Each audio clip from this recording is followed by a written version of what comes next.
Rehabilitation Services, which is our support services for adults program, helps individuals work on their goals related to communication, related to skill maintenance, and developing independence. These are their goals that they set and they want to achieve, and we're there to help them support those goals. Some examples of the goals that are set in the program are participation and engagement goals, community goals, or volunteer activity goals, and functional task goals. They have the opportunity to participate in a variety of different projects. Typically there will be a choice of volunteer projects ranging from filling literacy bags for the library, to making treats for dogs, to making mats for the unhoused in the local areas. There's also opportunities to participate in various community activities, whether that be volunteering in the community, coming up to our administrative office and dropping off mail and socializing with our administrative staff, or volunteer at Cardinal games, go to the zoo, Grant's Farm. It really is up to the participants. Each of the centers has a sensory room. Sensory rooms have been so beneficial to our centers because they're a space for individuals where they can go to relieve stress, develop communication skills, improve focus. They allow a quiet space to de-escalate and really just promote an environment of calmness for anyone that's feeling overstimulated or just wants to step away and have a moment to themselves. In the sensory rooms, they have different objects such as weighted blankets, fidget objects, stress balls, and other objects that individuals can engage with and manipulate, which have a calming effect. The center's operating hours are between 8:30 and 3:30 every day.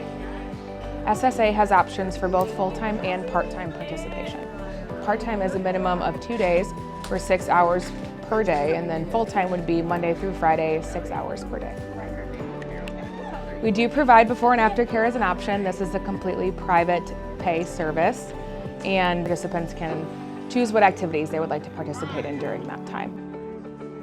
Drop-off and pickup does depend on every person's schedule. Anywhere from 8:30 to 9:30 in the morning, drop-offs will happen. Staff will greet you at the door, you will put your lunchbox on the cart, and you will get started for the day. Pickups will happen the same way.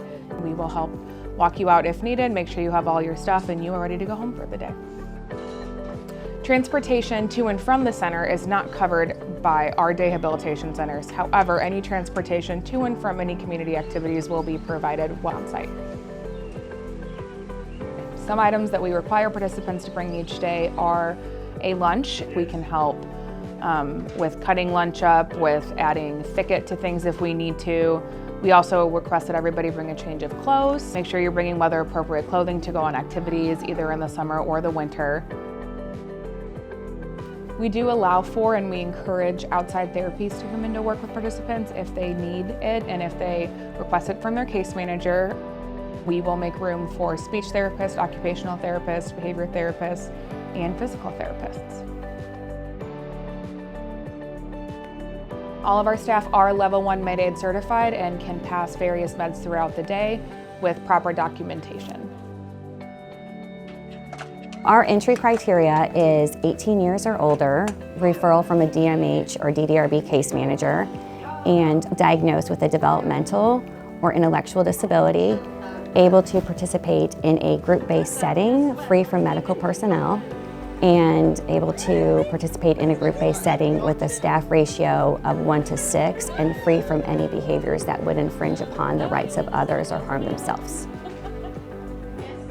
For anyone interested in the program for the next steps, what we would do is start the referral and transition process. So the referral consists of a referral form from the case manager, and then the ISP is sent over. Once we review the ISP, then I would reach out to the family and set up a time to tour in person. Once we tour in person at the centers of interest, we'll do a final selection of the centers, and then the individual will be placed on our wait list for services if there is one. Once there's a position open at the center, we start the transition process.